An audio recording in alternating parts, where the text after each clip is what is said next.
नमस्कार। आज मैं आप लोग के लिए पाठ 15 वर्ग 7 ऐसे ऐसे जो एकांकी है उसको लेकर आई हूँ। ये लिखा हुआ है विष्णु प्रभाकर के द्वारा और आज इसके प्रश्न उत्तर को हम लोग पढ़ेंगे।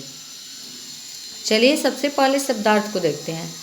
एकाएक मतलब अचानक, बदहजमी मतलब अनपच, प्रकोप मतलब अत्यधिक क्रोध, अट्ठहास मतलब ठहाका, गंभीर मतलब गहरा।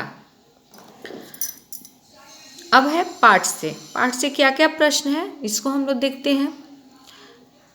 माँ मोहन के ऐसे ऐसे कहने पर क्यों घबरा रही थी?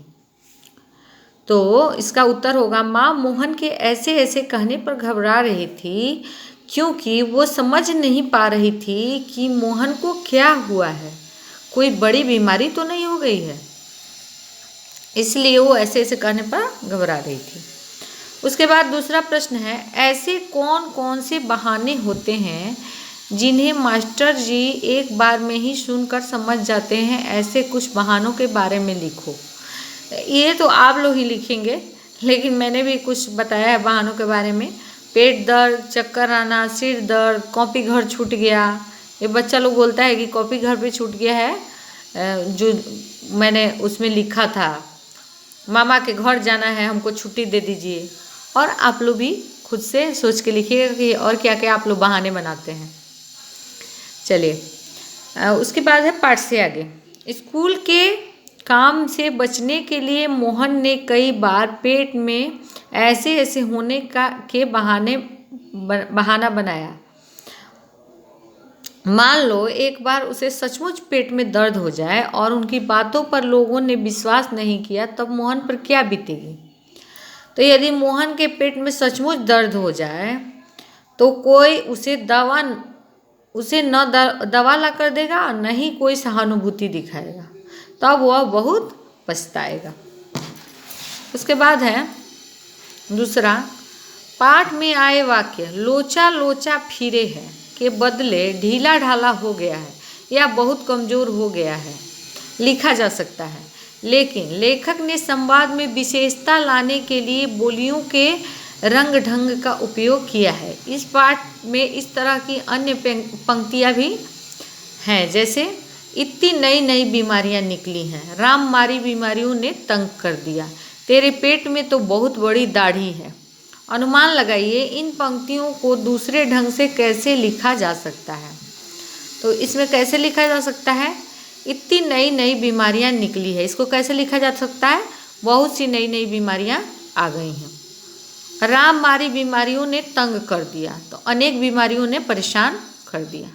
तेरे पेट में तो बहुत बड़ी दाढ़ी है, तो इसका होगा तुम तो बहुत बड़े बहानेबाज हो। उसके बाद है, मान लीजिए आप मोहन की तबीयत पूछने जाते हैं।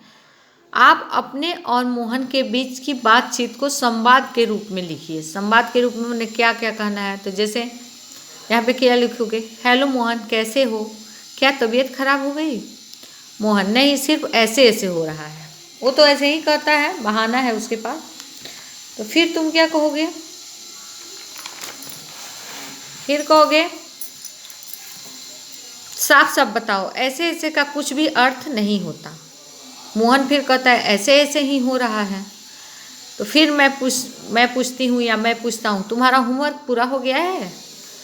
मोहन कहता है नहीं, समझ गया तुम्हें क्या हुआ है, हंसता है। और हम लोग जाते हैं तो हंसते हैं कि ये बहाना कर रहा है, इसका होमवर्क पूरा नहीं हुआ इसलिए ये बहाना कर रहा है। अब है, अगर मोहन शिक्षक के सवाल का जवाब हाँ में देता तो इस एकांकी का अंत क्या होता? तो अगर मोहन शिक्षक के सवाल स्कूल का काम पूरा कर लिया है का जवाब हाँ में देता तो शिक्षक समझ जाते कि मोहन को ज़रूर कुछ बीमारी है और दवा लेने और डॉक्टर से दिखाने की सलाह देते। डॉक्टर समझ जाते, जब बोलता कि मैंने होमवर्क कर लिया है, तो टीचर समझ जाते कि क्या है, इसको ज़रूर तब कोई बीमारी है। अब देखिए, अब गतिविधि है। गतिविधि में क्या है कि संकट के समय आप कौन से नंबर याद रखे जाने चाहिए। तो संकट के समय कौन कौन नंबर याद रखोगे? फायर ब्रिगेड का नंबर याद रखोगे, डॉक्टर का नंबर याद रखोगे, पुलिस का नंबर याद रखोगे। ठीक है, तो उसके बाद दिया है ऐसे वक्त में पुलिस, फायर ब्रिगेड, डॉक्टर से आप कैसे बात करेंगे, कक्षा में करके बताइए। तो आप कैसे बात करेंगे? जैसे चलिए फायर ब्रिगेड वाले को फ़ोन करेंगे तो क्या बोलेंगे? मैं गोपालगंज ज़िले से बोल रहा हूँ, मैं इस मोहल्ले से बोल रहा हूँ, मेरे मोहल्ले में मकान संख्या इतना में आग लग गई है, आप जल्दी से जल्दी पहुँचिए, शीघ्र पहुँचिए आप। या डॉक्टर को फ़ोन करते हैं तो क्या बोलेंगे? हेलो डॉक्टर साहब, मैं अपना नाम रख के कि मैं ये बोल रहा हूँ और मेरा घर इतना नंबर गली में है, मेरा इतना मोहल्ला में है, आप जल्दी से आकर के एक बार देख लीजिए, मेरी माँ को बुखार है या जिसको भी बीमारी है। ऐसे हम लोग बात करेंगे। तो ये रहा आप लोग का 7th क्लास का पाठ। अब अगले पाठ को मैं अगले वीडियो में आप लोग को बताऊंगी। धन्यवाद।